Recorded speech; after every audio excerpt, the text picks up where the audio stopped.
বাংলাদেশ জাতীয়তাবাদী ওলামা দলের ৪৬তম প্রতিষ্ঠাবার্ষিকী উপলক্ষে বাগেরহাটে আলোচনা সভা ও দোয়া মাহফিল অনুষ্ঠিত হয়েছে। বৃহস্পতিবার সকালে শহরের স্বাধীনতা উদ্যানে আলোচনা সভায় প্রধান অতিথির বক্তব্য রাখেন বিএনপির জাতীয় নির্বাহী কমিটির গবেষণা বিষয়ক সম্পাদক কৃষিবিদ মোহাম্মদ শামীমুর রহমান শামীম, জেলা ওলামা দলের আহ্বায়ক আলহাজ শেখ হেমায়েত উদ্দিনের সভাপতিত্বে ও সদস্য সচিব মাওলানা জাহিদুল ইসলামের সঞ্চালনায় অনুষ্ঠিত আলোচনা সভায় প্রধান বক্তা ছিলেন জেলা বিএনপির আহ্বায়ক ইঞ্জিনিয়ার ATM আকরাম হোসেন তালিম।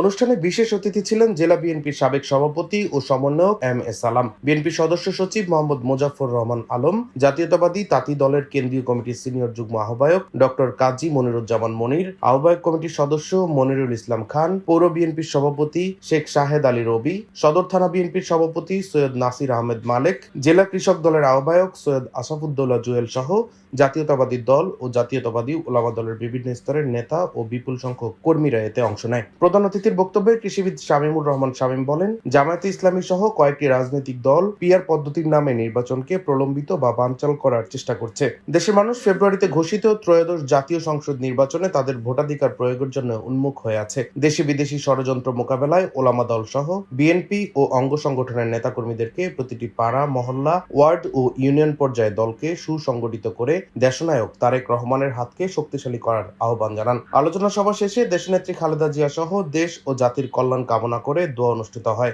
জেলা ওলামা দল এর আয়োজন করে। ডেস্ক রিপোর্ট, দৈনিক ডেস্টিনি।